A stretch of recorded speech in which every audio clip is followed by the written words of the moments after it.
Hello এবং স্বাগতম। আমি সুশীলা ব্লগ থেকে জানাচ্ছি আপনাদেরকে শুভেচ্ছা ও অভিনন্দন। তো আজকে আমি সয়াবিনের কোপ্তা কারি করব। তো দেখুন, দেখতে কত সুন্দর হয়েছে। তো আমার সঙ্গে থাকবেন। আমি কিভাবে রান্নাটা করলাম আমার সঙ্গে থাকবে, খুব ভালো লাগবে রেসিপিটা। তো আমার অনেকগুলো রান্না হয়েছে, শুধু একটাই রান্না আপনাদের সাথে শেয়ার করব, সয়াবিনের কোপ্তা কারি। তো দেখতে কত লোভনীয় হয়েছে, তো অবশ্যই সঙ্গে থাকবেন। তো প্রথমে আমি গরম জলে সয়াবিনগুলো ভিজিয়ে রাখছি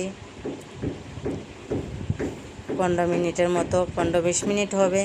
আমি সয়াবিনগুলো গরম জল দিয়ে ভিজিয়ে রাখলাম। তো দেখুন, এইভাবে আমি জল ঝরিয়ে তুলে নিচ্ছি। জল ঝরিয়ে তুলে নিয়ে আমি সয়াবিনটাকে ছোটো ছোটো করে নিব, হাত দিয়ে করে নেব। হাতের সাহায্যে করে নিলেই হবে, আর লাগবে না, কিছুটা আস্ত থাকবে, তো কিছু হবে না, খুব ভালো লাগবে। তো এটার মধ্যে আমি আলু সিদ্ধ করে রাখছি, আলু সিদ্ধগুলো দিয়ে দিব। আর এটার মধ্যে অ্যাড করব এই গরম মশলার গুঁড়া, ধনিয়ার গুঁড়া, জিরের গুঁড়া আর বেসন, অল্প কালো জিরে দিয়ে আমি ভালো করে মেখে নিব। তো দেখতে থাকুন, আমার সঙ্গে থাকুন, কীভাবে রান্নাটা করব, অবশ্যই ভালো লাগবে। তো দেখুন, আমি সয়াবিনগুলো এইভাবে জল ঝরিয়ে নিলাম, আর দিয়ে দিলাম কিছুটা পনিরের টুকরাগুলো। পনির, আলু, সয়াবিন এগুলো দিয়ে আমি ভালো করে মেখে নিব। আর দিয়ে দেব কালো জিরা, হলুদ গুঁড়া, ধনিয়ার গুঁড়া, গরম মশলার গুঁড়া আর বেসন দিয়ে ভালো করে মেখে আমি একটা শেপ করে নেব। এই শেপে আমি তেল দিয়ে ভেজে নিয়ে আমি কারিটা করব। তো দেখতে থাকুন। দেখুন, আমি সবগুলা উপকরণ দেওয়া হয়ে গেছে। তো আমি ভালো করে মেখে নিব আর লম্বা লম্বা শেপ করে নিব। দেখুন, ভালো করে মেখে নিলাম। এটার মধ্যে আমি লবণও দিয়েছি স্বাদ অনুযায়ী। আপনাদেরকে স্কিপ করলাম, কিন্তু বলে দিচ্ছি আমি কী দিলাম। গরম মশলা, এদিকে ধনিয়ার গুঁড়ো, জিরের গুঁড়ো, স্বাদ অনুযায়ী লবণ, অল্প চিনি, কালো জিরে দিয়ে বেসন দিয়ে আমি খুব ভালো করে মেখে নিচ্ছি। তো অল্পই দিচ্ছি, আপনারা চাইলে আপনারা আন্দাজ অনুযায়ী দিয়ে দিবেন। তো দেখুন, এইভাবে আমি কোপ্তাগুলা এবার লম্বা লম্বা শেপে বানাবো। দেখুন, এইভাবে লম্বা লম্বা শেপ করে আমি বানিয়ে নিব সবগুলা। এইভাবে রান্নাটা করলে অসাধারণ লাগে, একদম অনুষ্ঠান বাড়ির মতো লাগে। হ্যাঁ বন্ধুরা, অনুষ্ঠান বাড়িতে কি ভালো ভালো খেতে পারে, আমরা ঘরের মধ্যে কি খেতে পারি না? এইভাবে আমরা রান্না করে আমরা দেখি তো পারছি কি না। তো দেখুন, আমি এইভাবে শেপ করে নিলাম। শেপ করে আমি এই তেলে ভেজে নিব। তেল গরম করে কড়াই বসায় করে তেল দিয়ে তেলটা গরম করে ভালো করে গরম করে এই কোপ্তাগুলো দিয়ে দিলাম। কোপ্তাগুলোকে আমি লাল লাল করে ভেজে নিব।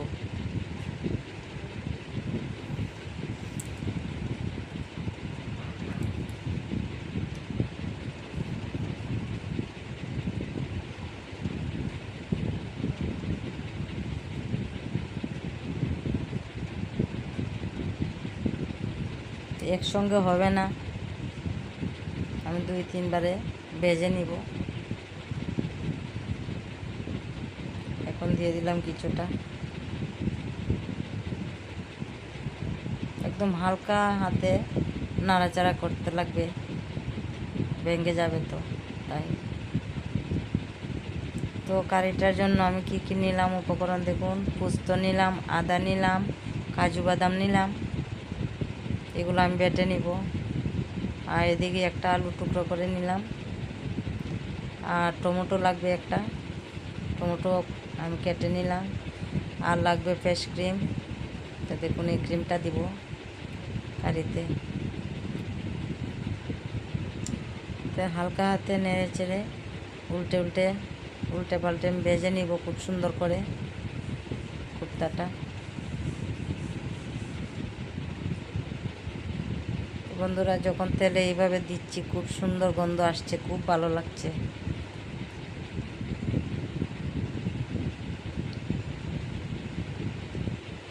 তো দেখুন আমি এইভাবে লাল লাল করে ভেজে নিলাম খুব সুন্দর করে। তো আমি তেল জড়িয়ে তুলে নিব কুর্তাটা।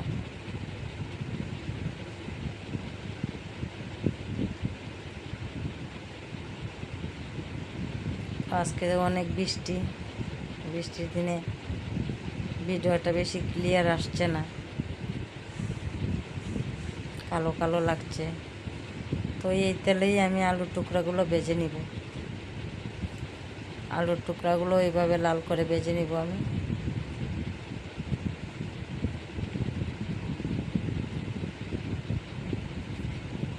তো অল্প লবণ দিয়ে ঢাকা দিয়ে আমি আলুগুলো ভেজে নিব, তাই হাফ সিদ্ধ হয়ে যাবে।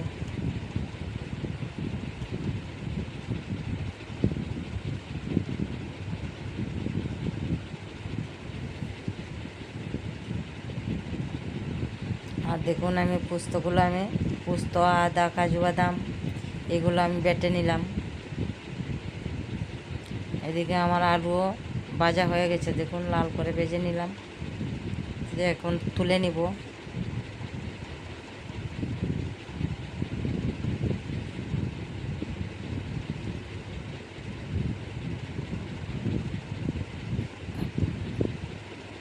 তো এই তেলের মধ্যে তেলটা একটু কম হয়ে যাবে, আর অল্প লাগবে। এই তেলের মধ্যে 2টা শুকনো লঙ্কা দিয়ে দিলাম সম্বাসের জন্য। শুকনো লঙ্কাগুলো আমি ভেঙে দিলাম। আর দিচ্ছি এলাচ আর দারচিনি, আর দিচ্ছি তেজপাতা। তো একটু নেড়ে চেড়ে দিব। নেড়ে চেড়ে দিলে দারুণ গন্ধ আসবে, খুব সুন্দর গন্ধ আসবে। তো তেলটা অনেকটা কম হয়ে গেছে, তাই আর অল্প দিয়ে দিলাম আমি। আর এদিকে মশলা রেডি করলাম, লঙ্কার গুঁড়ো, জিরের গুঁড়ো আর ধনিয়ার গুঁড়ো। তো আমি জল দিয়ে মশলাকে ভিজিয়ে রাখলাম।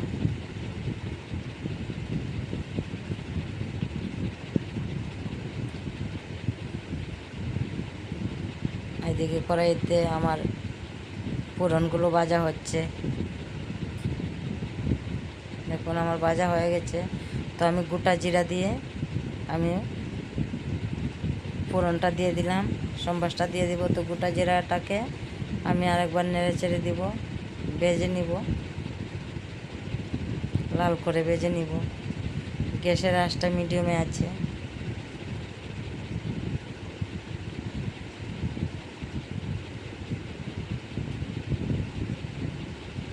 আজকে রান্নাটা আমি ঠাকুরের জন্য করছি, ভগবানের জন্য করছি। আমার রান্নাঘরটা আলাদা, আমার রান্নাঘরটা অনেকটা ছোটো হয়ে গেছে ভগবানের রান্নাঘরটা।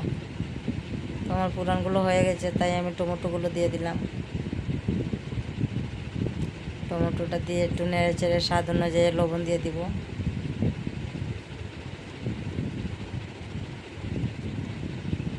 তো দিয়ে দিলাম আমি স্বাদ অনুযায়ী লবণটা দিয়ে আমি টমেটোটাকে একটু নেড়ে চেড়ে দিব।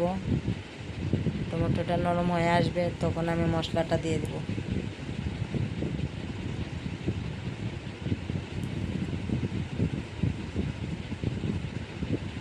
কালারের জন্য দিয়ে দিলাম হলুদ।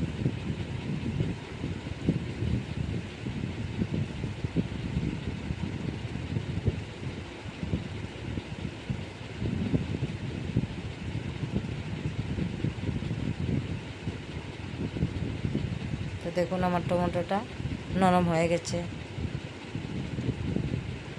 একদম সফট হয়ে গেছে, তাই মশলাটা দিয়ে দিব। মশলাটা দিয়ে আমি ভালো করে কষিয়ে নিব মশলাটা। তো নিরামিষ তো আরও দিলাম আমি টমেটো, নিরামিষের মধ্যে তো চিনি অল্প লাগেই, তো অল্প চিনি দিয়ে দিলাম। চিনি দিয়ে আমি নেড়ে চেড়ে দিলাম।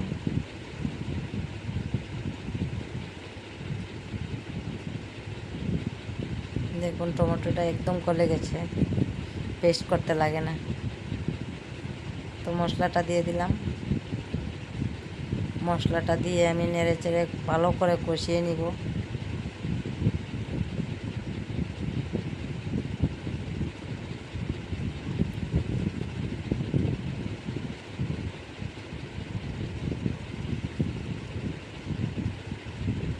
যতক্ষণ পর্যন্ত তেল না ছাড়বে। তো দেখুন আমার মশলা থেকে তেল ছেড়ে দিয়েছে খুব সুন্দর। তো দিয়ে দিব আমি পোস্ত, কাজু বাদাম, আদা, কাঁচা লঙ্কা এগুলো দিয়ে দিলাম। বেটে রাখা পোস্তগুলো। তো আমি বাটিটা ধুয়ে অল্প জল দিয়ে দিলাম। জল দিয়ে আর 2-3 বার আমি কষিয়ে নিব।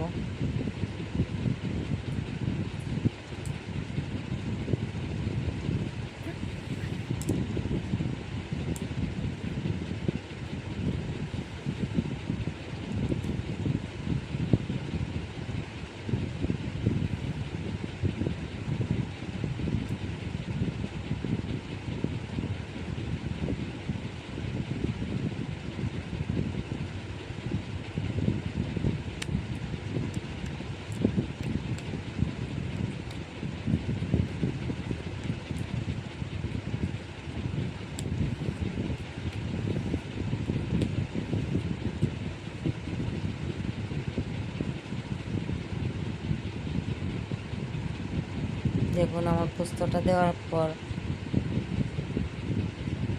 কত সুন্দর কালার আসছে, আর তেলটাও ছেড়ে দিয়েছে।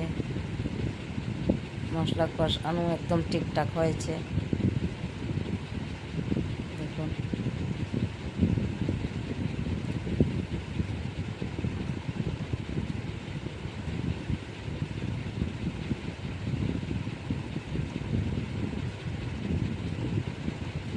তো দিয়ে দিলাম আমি ফ্রেশ ক্রিম।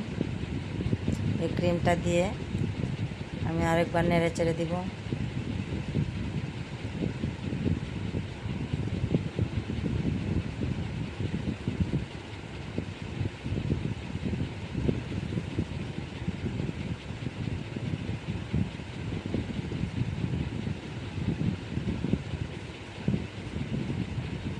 তো আলুর টুকরাগুলো দিয়ে দিলাম। আলুর টুকরাগুলো দিয়ে নেড়ে চেড়ে দিলাম। আর বেশিক্ষণ সময় লাগবে না রান্নাটা করতে।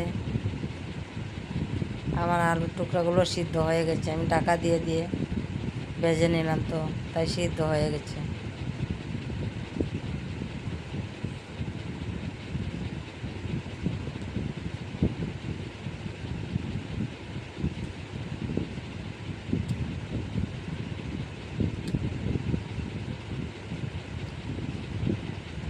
তো আমি জল দিয়ে দিলাম। জল দিয়ে 2-3 মিনিটের মতো রান্নাটা করে নিব।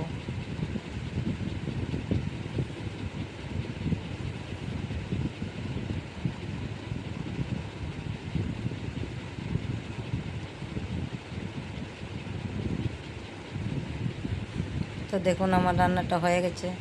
দেখুন কত সুন্দর হয়েছে, খুব সুন্দর কালার আসছে কারাইটার মধ্যে। তরকারি রেডি। তো আমি কোপ্তাগুলো দিয়ে দিব এখন।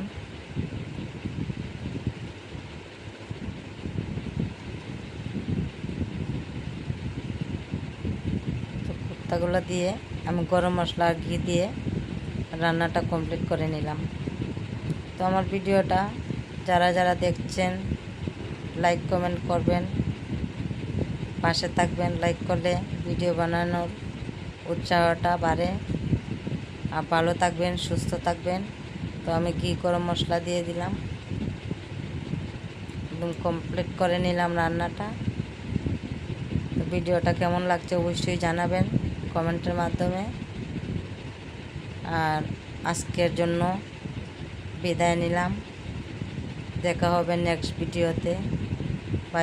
বাই বাই বন্ধুরা, ভালো থাকবেন, সুস্থ থাকবেন, এই কামনা রইল, শুভ কামনা রইল আপনাদের জন্য। Bye bye.